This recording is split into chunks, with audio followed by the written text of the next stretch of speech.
kailangan mong isipin yung sarili mo.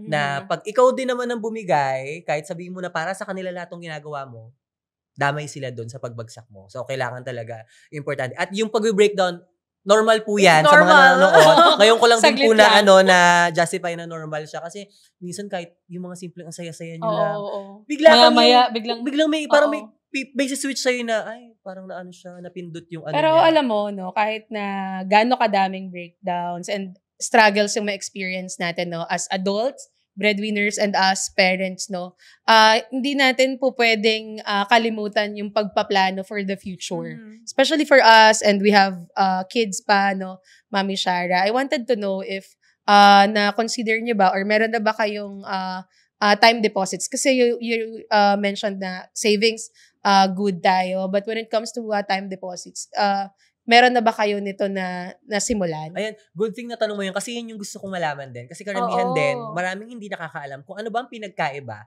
ng savings, ng time deposit. So, kayo ba, napasok nyo na ba yan, yung ganyang klase ng sa finances nyo? Actually, I haven't tried yet. Alam ko mas mataas ang interest niya, no? Than the savings lang.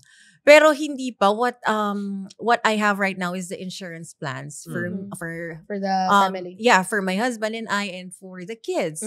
Kasi tumataas din yung value niya eh. Like, kasama rin dun yung inflation rate. Like, for example, you pay monthly amount of this one, but after 10 years, iba na yung amount nung total na deposit mo. So, nasasama rin dun yung inflation rate ng pera mo. Kasi dati, 1 million, sobrang laki na eh. Like, ngayon, malaki pa rin naman siya, pero hindi na siya compared sa kung gaano kalaki 30, 20 years ago. I think mas common yung time deposits for us na mga parents, all because we're planning for the future ng mga bata.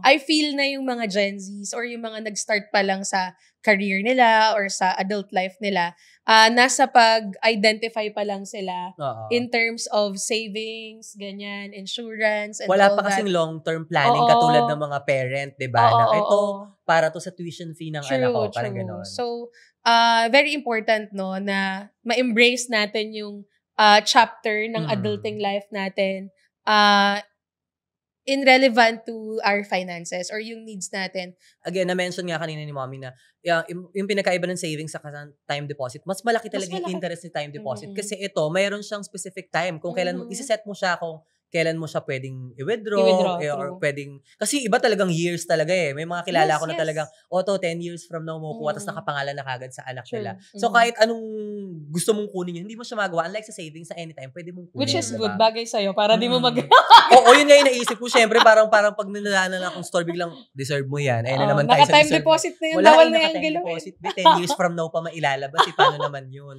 So, may mga gano'ng eksena tayo. So, at least, na-explain natin yun kasi, again, sa mga Gen Zs nga millennials, parang hindi sila familiar with time deposits. Yes. More savings ang talaga yung umiikot sa kanila kasi ang pagkakaalam lang nila, actually ako rin, is parang para lang talaga siya sa mga long-term na planning. Pero actually, hindi lang naman eh. Kung gusto mo lang talaga na yung pera mo lumago, hindi mo magalaw at may mahuhugot ka dito sa specific date na gusto mong paggawa. At least, meron kang perang ine-expect, diba? At ano nangyari? Nandun yung money mo nakasave. At syempre, importante dyan na yung pag-i-investan mo, yung pag-alagyan mo ng pera ay safe at secured. So, marami naman mga dapat i-check dyan, kailangan mo ma-validate, of course, kasi ang daming lumalabas sa mga bangko ngayon, di ba? Not just offline, ultimo online. May mga banks nga ngayon na online na wala na sila mga physical, di ba, banks, di ba? Even the cards, meron na tayong mga online cards na lang na pwede mong gamitin sa mga transaction mo. Feeling ko, for me, mas safe yun kasi again, hindi mo rin siya mawawala. Saka yung mga numbers sa likod, di ba? Minsan yung mga tinatakpan or pwede kang mag-request ng bago every time na may transaction ka. So, kahit na makalimutan mo siya, at least you can request another one. Mas safe. Ikaw lang yung may OTP. So, mas secured, mas safe, at mas, of course, tiwala kang gamitin yung pera mo, syempre. Nabitin ka ba?